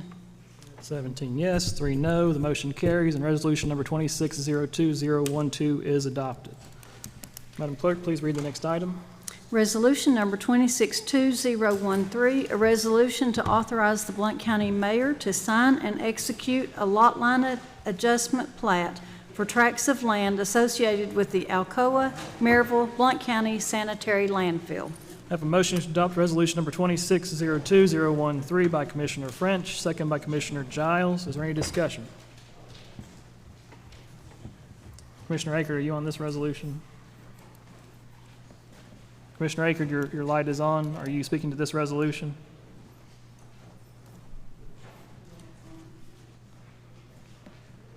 All right, seeing none, if you're in favor of adopting resolution number 2602013, vote yes. If you're not in favor, vote no.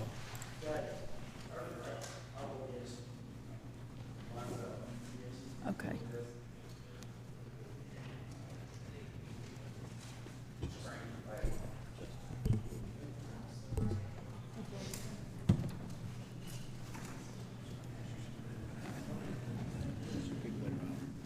Over there. Commissioner Carver, how do you wish to vote? Commissioner King, how do you wish to vote?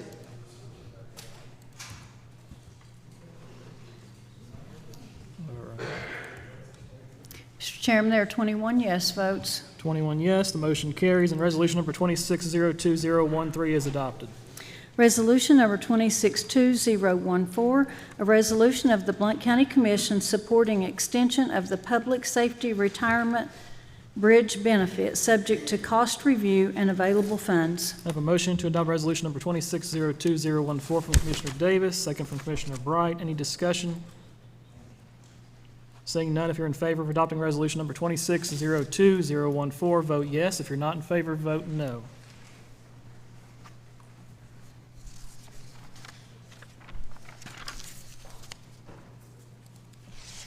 Commissioner Carver, how do you wish to vote? And yours was... Mr. Chairman, oops, somebody Commissioner else. French, I think we missed. Commissioner French, how did you wish to vote? I voted yes. Okay, I will change this.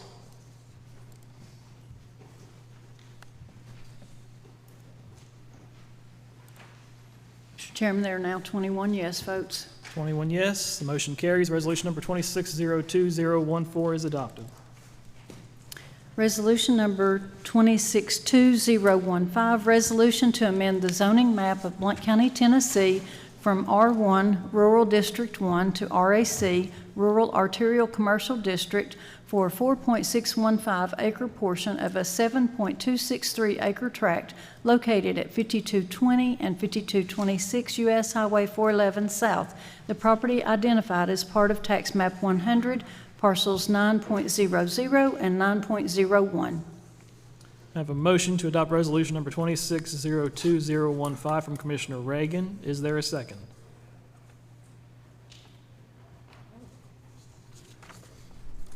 Seconded by Commissioner Wells. Any discussion? Commissioner French, you're recognized on the motion to adopt.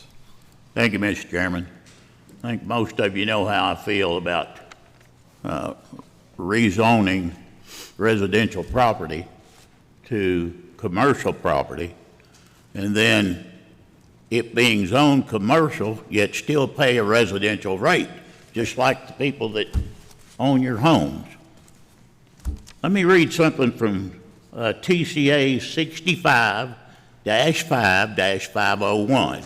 It defines all sorts of property: tangible personal property, commercial and industrial tangible personal property.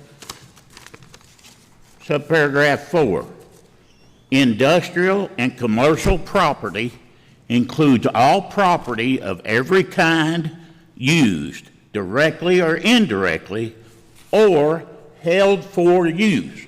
I'm going to stress that, or held for use, for any commercial, mining, industrial, manufacturing, trade, professional club, whether public or private, non-exempt lodge, business, or similar purpose, whether conducted for profit or not. All real property that is used or held for use for dwelling purposes that contains 2 or more rental units is hereby defined and shall be classified as industrial and commercial property. The held for use, as soon as that piece of property is zoned commercial, it is being held for use for a commercial industry. Clearly states in TCA 67-5501. Now let's go to 675801. It states industrial and commercial property shall be assessed at 40% of its value. 40%, that's the commercial rate. Yet, we still assess it at a 25% rate. And I want to go a little farther in 67801. All real property which is vacant or unused or held for use shall be classified according to its immediate, most suitable economic use, which shall be determined after consideration. Now, shall be classified according to its immediate, most suitable economic use. And what is that if it's zoned commercial? Doesn't take a rocket science to figure that out. So, these properties have about 9 factors to be considered. First of all, immediate prior use. Prior use was residential. The location, the zoning classification. The zoning classification is commercial. Other legal restrictions on use, availability of water, electricity, gas, sewers, street lighting, and public services, the size, access to public thoroughfare, and any other factors relevant to determination of the immediate, most suitable economic use. Now, right after that, if after consideration of all these factors, the ones I just read you, any such real property does not fall within any of the foregoing definition, does not fall, then such property shall be classified and assessed as farm or residential property. Now, the piece of property falls within several of these parameters that define it as commercial property. This has been a loophole ever since I've been on the commission. It's been a pet peeve of mine that loophole is costing Blount County tax dollars. I'm sorry. And every time it's come up, it seems like it's been voted in. I voted against it. And for that reason, I think it ought to be zoned or assessed as a commercial piece of property because it's been held for use for that reason. That's the reason I'm going to vote no on this resolution. Thank you, Mr. Chairman. Thank you, Commissioner. Any further discussion? Seeing none, if you're in favor of adopting resolution number 2602015, you'll vote yes. If you're not in favor, you'll vote no.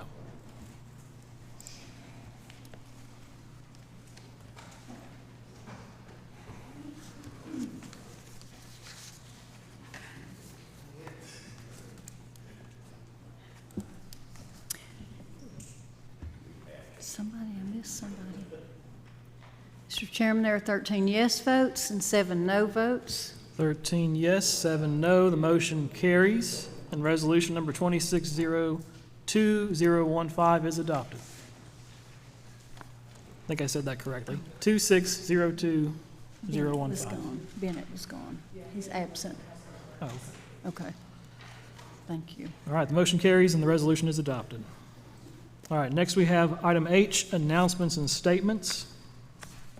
Madam Clerk, you have the first announcement. I do. I just wanted to recognize an employee who we are cross-training to work with the commission. Tyler Morton is in our business services department and works every day so very hard in our business license, passports, notary publics that you all vote on every month, and all things county clerk's office, essentially. But he is cross-training with Laurie so that he can serve as a backup if she if we ever allow her to go on vacation, for one thing.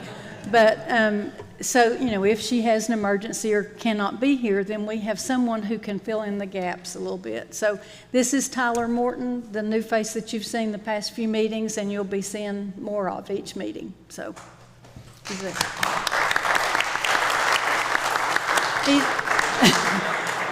He's an awesome employee. If you've ever been to the office and needed assistance from Tyler, he's top-notch, and we appreciate him.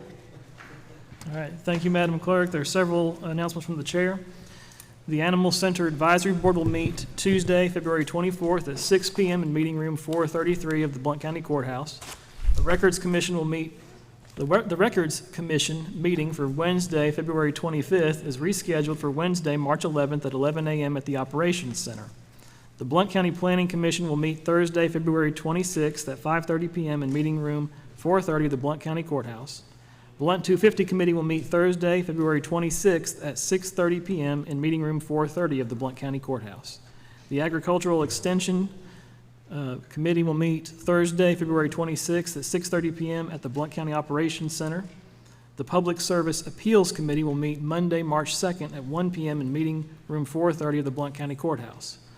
The Public Service Committee will meet Tuesday, March 3rd at 11 a.m. at the Blount County Operations Center. The Education Committee will meet Tuesday, March 3rd at 12:30 p.m. at William Blount High School. Part 2. The Blount 250 Committee will meet Tuesday, March 3rd at 5 p.m. in Meeting Room 430 of the Blount County Courthouse. The agenda items deadline for draft resolutions are due at noon Thursday, March 5th. The Board of Zoning Appeals will meet Thursday, March 5th at 6 p.m. in Meeting Room 430 of the Blount County Courthouse. The Blount 250 Committee will meet again Tuesday, March 10th at 5 p.m. in Meeting Room 430 of the Blount County Courthouse. The Records Commission will meet Wednesday, March 11th at 11 a.m. at the Blount County Operations Center. And the Budget Committee will meet Thursday, March 12th at 5 p.m. in Meeting Room 430 of the Blount County Courthouse, followed by the Workshop Committee at 6 p.m. Does anyone else have any announcements or statements? Seeing none, we'll move on to item I, public input on items not on the agenda. Again, this is for items not on the agenda. Please do not speak to items that were on the agenda, as that time was at the beginning of the meeting. Same rules apply, 3 minutes. Please tell us your name, the district in which you live, and what you are speaking to us about. I have 2 cards that I'll call first. First, I have Jay Clark.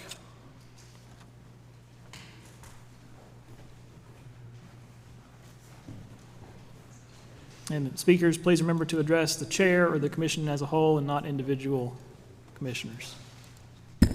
Thank you, Go ahead. Mr. Chairman. My name is Jay Clark, and my commissioners, I'm in District 9 out in Rockford, and Commissioner Michaels and Commissioner French are my commissioners. So appreciate the opportunity to speak to y'all briefly tonight. I'd really rather not be up here. To be honest with you, we've talked about supporting property rights of Blount County landowners tonight, and as y'all know, and as I can tell from the spirited debate, that means a lot to you, and it should, because when we go to that ballot box, we punch your name or your opponent, whatever, because we need you to represent us. So I want to read you real quick. This is from the Executive Board of the Knoxville Regional Transportation Planning Organization, September 24th. The representative to the Executive Board for the TPO is Mayor Mitchell. I'm not sure, I know that day he was not there. However, he should definitely know about this. And I'm not sure why he does it, and I'm certainly not sure why none of y'all do. I've spoke to a bunch of you, and not a single one of you know about this. An application for the 2024 TDOT statewide partnership program, which I might add is a new program, was submitted by the city of Alcoa as well as on behalf of Blount County and the city of Maryville to request that the Pellissippi Parkway extension project be accelerated. Essentially, what happened here is there were some monies moved around, and it made it, the TPO voted to go ahead and accelerate right-of-way acquisition for Pellissippi Parkway Extension from 2032 to 2026. Now, regardless of how you feel about Pellissippi Parkway Extension, it's really important to know why the heck y'all didn't know. The most controversial project in this county for half a century, 50 years, I'm about to turn 52, for 50 years or more has been this project, and it just got bumped up by Bruce Applegate representing on behalf of you. And I've talked to a bunch of you, and not a single one of you knew that this was happening. Okay? So what we need you to do, regardless of how you feel about the Pellissippi Parkway Extension, is just like you have done earlier tonight for the folks in the audience, is stand in the gap. You are the legislative branch of this government. Don't let a city manager from Alcoa, who's never been on a ballot and knocked a door, represent you. We need you to stand in the gap. Thank you, sir. Your time is up. Next, we have Elon Lloyd.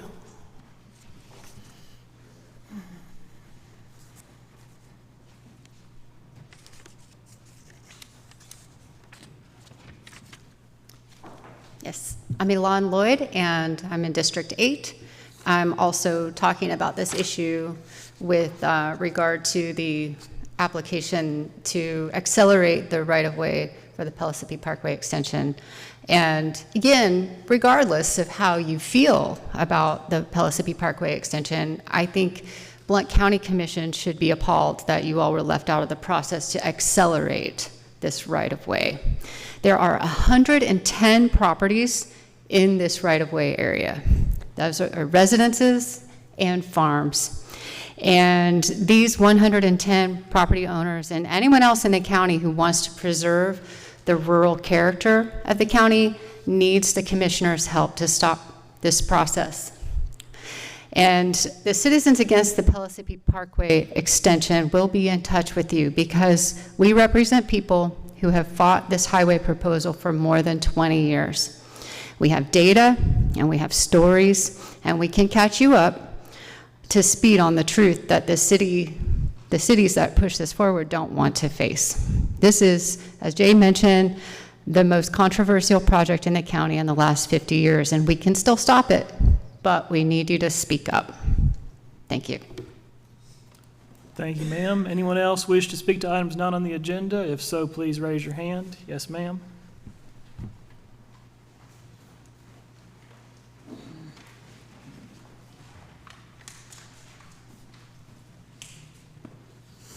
Good afternoon. My name is Shana Kirkland. I live in District 1. I know most of you. A commissioner on this board right now who, whether I like it sometimes or not, we probably act just alike. She posed a question on Facebook the other night asking why so many people are coming forward right now and trying to run for office. Well, I'm going to tell you all the answer. It's to stop all the corruption that's going on in this county. 1,000%. I was a police officer for the city of Maryville for 6 years, and I served faithfully until I was fired over a Facebook post talking about discrimination from the sheriff's office. Fast forward to September of 2024, a week after my 36th birthday, I found myself in handcuffs over a Facebook post that I posted on my own page that the two victims who are current law enforcement officers were blocked from. Blocked from. And I was arrested for 2 counts of harassment. Now, I've been a police officer for a long time. And if you look at the TCA, how in the world can you harass someone that you don't have contact with? That would just be like you all going home tonight and commenting on something that happened here this evening, and someone not liking what you have to say, and then you show up for work tomorrow, and 2 police officers show up and take you to jail. I was given a $5,000 bond over a Facebook post that was non-threatening and non-violent. Strictly my opinion. A current elected official in this room right now called my apartment, the business at my apartment, a couple of years ago, and was telling them that I was a violent person and that I was dangerous, basically trying to get me kicked out of my apartment, all because I'd been vocal on social media.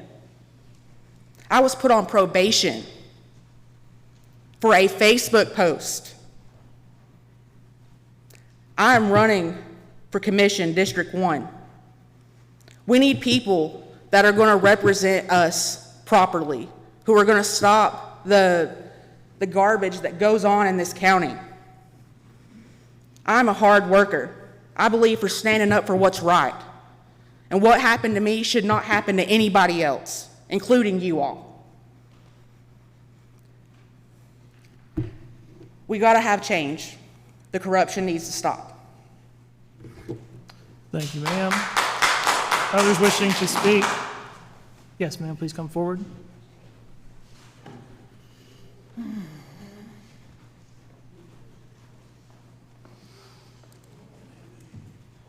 Hello, I'm Jessica Sell from District 6. And I've spoken about this a few times before, but I just wanted to speak to the way that the meetings were held. You know, I watched tonight as issues were brought up, and the public are told we can come to the commission meetings and have our opportunity to speak. And several people did that. You had senior citizens, you had veterans, all of the people on the list. And then they lost their opportunity to rebut anything or speak again. And then they were told that the public, it's misinformation. Or they were told, that's not what they meant, this is what they meant. And they were still sitting right here. You could ask them what they meant. And instead, everybody just said, oh, this is what they meant. And people just congratulated each other on, yes, this is what they meant. This. And they're all sitting right here. And you had the opportunity to let them speak. They couldn't even clap, or they were rebuffed for clapping. And you all had your constituents right there. You could have asked them, what did you mean by that? And no one took a moment to ask them. These are the people that are working hard. These are the people that voted for you or maybe didn't vote for you. But it's such a disservice when you tell the public they can come up and speak. They speak very clearly as to what their point is. And then between some of you, it's misinformation. And no, this is what they really meant. No, they said what they really meant. They said it. And then it was dismissed right in front of their faces. And I have great respect for all of you. I know you put in a lot of hours. You put in more than we know, I'm sure. I don't doubt that. But these are the people that life matters to them in Blount County. And they don't get a chance to hit their button and talk again and talk again. So all I ask is maybe look at changing up the way that meetings are, that if there's people that speak and there are questions, instead of saying, no, this is what they meant, and not giving them the chance to say this is what they meant, you call them back up and say, is this what you meant? Or how do you feel about that? When you start treating people like they're foolish, or they don't understand, or they don't matter, what are we doing? These are the people that make Blount County. So, that's all. Thank you, ma'am. Anyone else wish to speak to items not on the agenda? Anyone else? All right, seeing none, thank you all for being here at the meeting. Thank you all for participating. Chair will stand for a motion to adjourn. Without objection, we are adjourned.